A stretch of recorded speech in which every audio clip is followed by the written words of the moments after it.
Ça fait longtemps qu'on n'avait plus parlé du professeur Raoult. Alors, sanction alourdie, hein, en appel, 2 ans, d'interdiction de, pratiquer la médecine. Pour quelqu'un qui ne pratique plus la médecine depuis 3 ans, c'est quand même un petit peu du grand n'importe quoi. Certains disent, dont je ne fais pas partie évidemment, que c'est une sanction purement politique. Vous allez voir la réaction du professeur Raoult qui, je vous spoil, hein, il troll et il en a rien à foutre. Écoutez-moi ça. Ça m'ennuie beaucoup.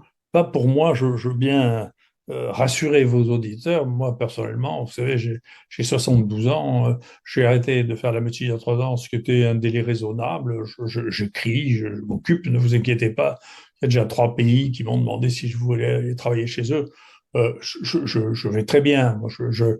Et comme ce que je cherche, c'est l'estime de moi-même, et c'est pas l'estime des médias ni l'estime des politiques. Ça va, je vis très bien avec moi-même. J'ai le sentiment d'avoir fait mon devoir. Je n'ai pas de problème avec ça. Eh oui, bon, première réponse du professeur Raoult. Alors, ici, on a un petit troll, hein, évidemment. Ça date 4 octobre 2024, mais c'est une vieille vidéo. Enfin, c'est une vieille vidéo, là, elle doit avoir un an ou deux, grand max, hein. Devoir de mémoire, notre éminent ami et ami, le professeur Raoult, Didier, hein, Didier Raoult, a soigné des gens célèbres avec l'hydroxychloro. Désolé YouTube. Kin, il devrait donner l'identité des gens qui le traînent dans la boue, hein, il devrait. Il n'y a plus de respect pour ces hypocrites malsains et véreux. Écoutez-moi ça, c'est rigolo. Le nombre d'hommes politiques, de directeurs, de PDG, de journaux qui actuellement me harcèlent, m'ont demandé de les traiter quand même. D'accord. Plus un nombre de gens célèbres absolument incroyable. Donc on est dans une mauvaise foi qui est absolument spectaculaire, et c'est de la communication, de dire je saisis le juge, je saisis le truc, qui le saisit. D'abord les procès c'est un peu long, avec un peu de chance le procès se tiendra quand cette équipe ne sera plus aux manettes, et on verra bien ce qui se passera. Moi je ne suis pas inquiet, j'ai fait mon métier, je suis en accord avec moi-même, j'ai soigné les gens. Eh oui, et alors c'est rigolo ici parce qu'on a l'ingratitude à un visage, hein, la secrétaire d'État qui a porté l'article 4 interdisant les débats scientifiques a été soigné par Raoult sur les conseils de Brigitte, car il s'appelle Brigitte Macron. Voilà, et un dernier petit truc rigolo aussi, hein. Renaud Muselier remercie Didier Raoult qui a sauvé sa mère du Covid, hein. Âgée de 93 ans, elle a été soignée dans son service et elle est comme neuve, se réjouit le président du conseil régional de Provence-Alpes-Côte d'Azur. C'était le 22 octobre 2020. Et si on a les liens d'intérêt des médecins de plateau télé avec les chiffres, mais bon, on va pas trop rentrer dans le truc parce que ce serait très grave et probablement du complotisme. La réaction de Didier Raoult, hein, on verra ça après. Je pense qu'il y a une vidéo où il le dit, mais je suis pas sûr. Parce que j'ai décidé en fait de faire des vidéos où je vous mets un fil conducteur, mais je découvre les trucs avec vous. Ça me permet d'être un peu plus naturel et je trouve ça un peu plus cool.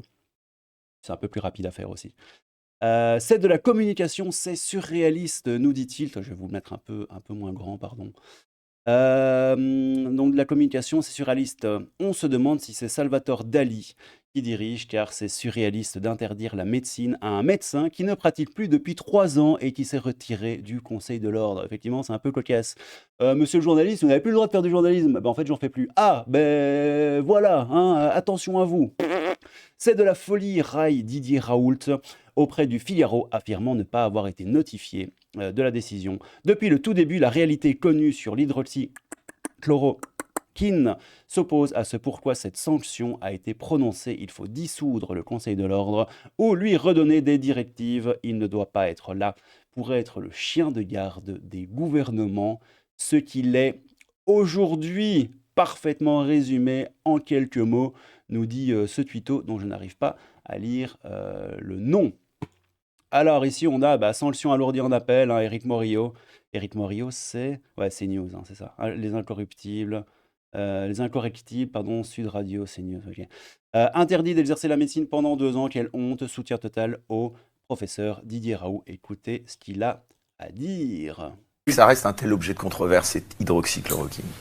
Bah, le pognon, et puis les gens veulent jamais reconnaître qu'ils se sont trompés, et puis ça a donné l'occasion à des gens qui sont des moins que rien de passer à la télévision sur les plateaux télé, et puis la jalousie, et puis l'argent. Ça reste un tel objet de controverse. Aïe, aïe, aïe, aïe, aïe, aïe, aïe, la jalousie, l'argent. Scientifique guignol, ouais, le monde d'aujourd'hui, hein, la scientifique Thunberg, hein, a arrêté l'école à 16 ans, et le guignol, hein, infectiologue, professeur en microbiologie, directeur d'unité de recherche sur les maladies infectieuses et tropicales émergentes, etc., etc., etc. C'est assez rigolo. On a Florent Philippot ici aussi qui tweetait un passage de Didier Raoult sur Sud Radio, que j'ai pas vu, on va le voir ensemble. Très important, entre ces deux condamnations pour les mêmes faits, un simple blâme en décembre 2021 et une lourde interdiction d'exercer pendant 2 ans en octobre 2024, le professeur Raoult dénonce les lois du Macronistan et notamment l'article 4 de la loi dite sur les dérives sectaires, parlant d'un degré invraisemblable de dictature. C'est aussi et beaucoup ça qu'il paye aujourd'hui. Écoutons ça.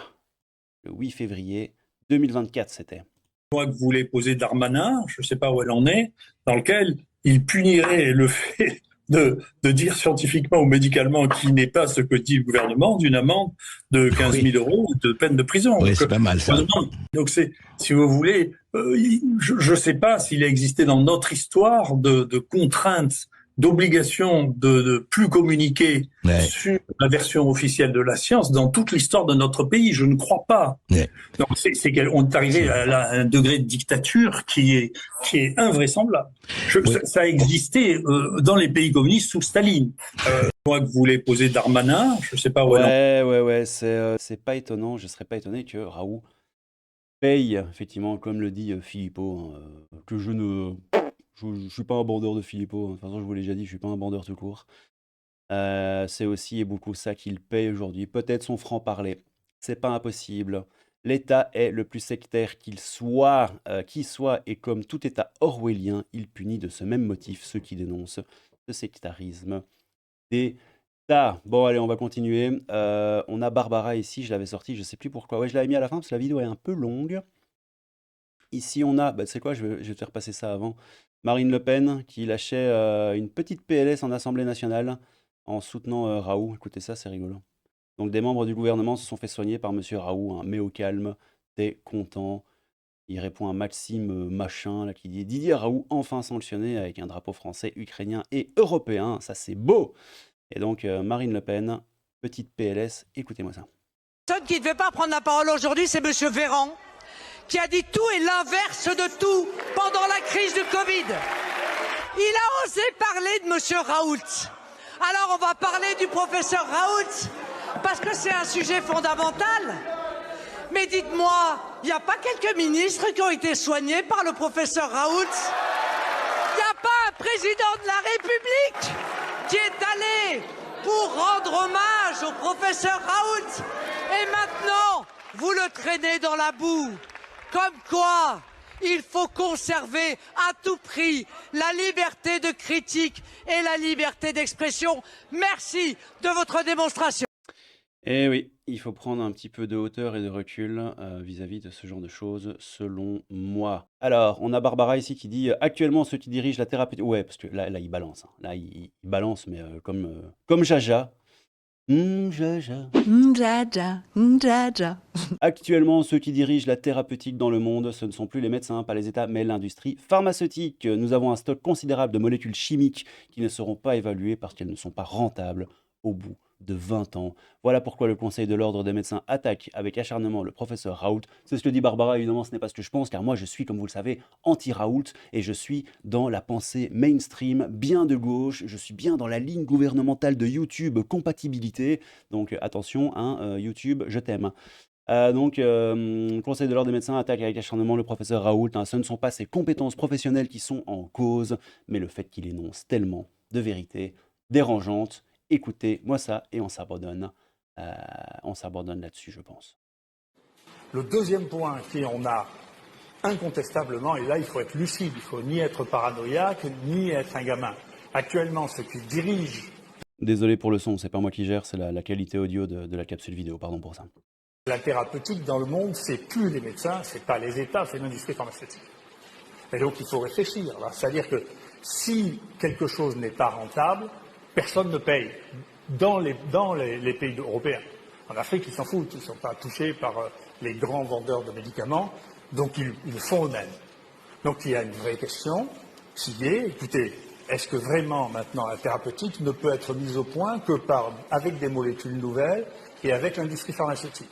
Et la réponse est non, parce que ça c'est une immense naïveté. La chimie n'obéit absolument pas aux règles de notre fonctionnement habituel, de la découverte technologique permanente. Les molécules chimiques sont éternelles. Une fois qu'on les a découvertes, elles sont là pour tout le temps. On va pas... Et donc, nous avons un stock, nous avons un patrimoine de molécules chimiques absolument considérable, dont, pour beaucoup d'entre elles, sont d'origine naturelle et ont des actions multiples qui n'ont pas été évaluées et qui ne pourront pas l'être parce qu'elles ne sont pas rentables, parce que notre système est basé sur un brevet qui s'épuise au bout de 20 ans. Et donc, les vieilles molécules, on essaie de foutre à la poubelle parce qu'elles ne rapportent plus rien. Et elles sont toutes fabriquées en Inde. Donc, Et pourtant, elle fonctionne toujours aussi bien. Hein. il y a une vraie question d'évolution du modèle. Les antibiotiques n'ont pas été inventés par les hommes pour lutter contre les infections. C'est un truc qui a 3 milliards d'années, des microbes qui se battent entre eux. Ça ne sert pas qu'à une chose. Ça sert à plusieurs choses. On les découvre tous les jours, mais qui va tester ça si nous avons délégué toute l'évaluation thérapeutique à des gens qui développent de nouvelles molécules? Vous devez vous poser cette question, c'est une vraie question. C'est une question de fond. Comment utilise-t-on, et là émerge une quantité de molécules qui ont une activité sur le virus au laboratoire, qui devraient pouvoir être testées, mais personne ne va payer ça. Ouais, c'est... voilà. Quelqu'un dit merci à Barbara pour la vidéo. Elle répond avec plaisir. Cette vidéo est importante. Oui, effectivement. Ah, on a Yann Mono ici qui nous dit le druide de l'anti-science n'est plus écouté que par les obscurantistes complotistes. Oui, Camoulox, il a sorti les petits mots de son chapeau magique. Anti-science, obscurantiste, complotiste. Et il a lâché druide aussi, hein, la petite pique, la petite saillie, hein, la petite crotte de nez. Et Barbara répond heureusement que des grands éveillés éclairés comme vous sont là pour leur expliquer la vraie science. Allez-y, nous sommes tout oui. Bon, bref, hein, de toute façon, Le deuxième point, j'imagine que même dans les commentaires de cette vidéo, hein, il y aura les gens qui vont venir et qui diront « Ouais, non, Didier Raoult est un druide anti-science. Et c'est probablement l'engeance de Satan, des scientifiques, je ne sais pas. Enfin bon, bref, écoutez, moi, de toute façon, je ne suis pas là pour vous dire quoi penser, mais je vous passe des informations. Et de toute façon, vous êtes grands, les petits loulous. Moi, je ne suis pas un idéologue. Je ne vous dis pas, comme je l'ai dit tout à l'heure, je ne vous dis pas quoi penser, parce que ce n'est pas mon rôle. Voilà, c'était le crabeau fantomato, un petit peu de crabeau et beaucoup de fanto et de tomato. Prenez soin de vous les petits loulous, je vous aime tous très fort, sauf un. Mais je ne dirai pas qui c'est, n'hésitez pas à vous abonner, liker, clocher, tout ça, tout ça. Si t'es encore là à la fin de cette vidéo, mon petit pote, n'hésite pas à mettre la petite cloche. Ouais, la petite cloche, comme ça, quand il y a une vidéo qui sort, tu peux voir la notification. De toute façon, en règle générale, c'est tous les jours de la semaine, 17h, 16 ou 17, je crois que mon créneau c'est plutôt 17, et je vais essayer de faire un peu plus de vidéos, et genre d'en lâcher une le matin à 10h, et puis le soir à 17h. Mais il faut que je m'organise, et je vais aussi faire des streams le matin sur YouTube, des streams d'actu, streams pendant lesquels on va tous ensemble chercher des bons sujets de vidéos, et streams pendant lesquels on va également faire les vidéos. Et peut-être même aussi si je trouve ça pertinent, faire le montage en même temps, comme ça vous voyez comment ça marche, vous voyez un peu l'arrière du décor, vous voyez un peu, voilà, vous voyez un peu comment ça fonctionne autrement que début, milieu, fin, vidéo, punt, parce que mine de rien, il y a du boulot derrière. Et puis j'ai envie de faire des streams parce que, et là je suis très sérieux, je me sens prodigieusement seul devant ma webcam et mon micro, et j'ai envie d'être beaucoup plus en contact avec vous. Et de pouvoir beaucoup plus échanger et tout, parce que c'est ça, à la base, le principe de ma chaîne. Et je veux y arriver, en fait. Je sais pas pourquoi c'est pas encore le cas. J'ai besoin d'échanger avec vous, en fait. C'est vital. J'ai pas envie de continuer comme ça, dans mon petit studio, là, claqué au sol, avec ma petite lumière, là, et mon autre petite lumière, là, et mon fond vert, là, minable. Et j'ai besoin de causer avec vous, j'ai besoin de discuter avec vous, j'ai besoin de rigoler avec vous, j'ai besoin de changer le monde avec vous. Bref, t'as compris, mon petit Lolo. C'était le crabe fantôme, un peu de crabe, beaucoup de fantômes. Je vous aime tous, sauf un, mais je ne dirai pas qui c'est. À très bientôt, les petits potos. Ciao, ciao. T'as vu, j'ai changé. Avant, je faisais ciao. Maintenant, je fais ciao, ciao. Non, en fait, je sais pas, j'improvise. Crabe fantôme, du crabe, du fantôme. À bientôt. Ouais. All you can talk about is the money and fairy tales of eternal economic growth. How dare you!